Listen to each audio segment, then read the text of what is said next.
クラス、それでは担当の京子先生より、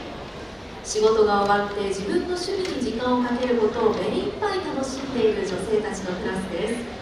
普段のレッスンでは心が熱くなるシーンも多く、その度に幸せな時間を共有させていただけていることに感謝をしております。幸せは自分で作る、自分の気持ちで作れる、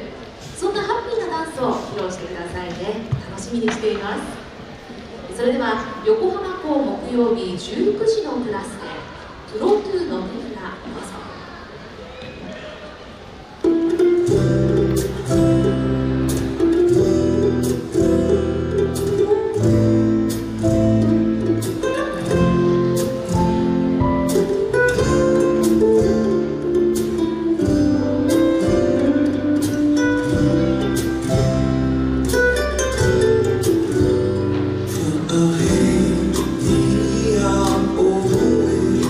It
横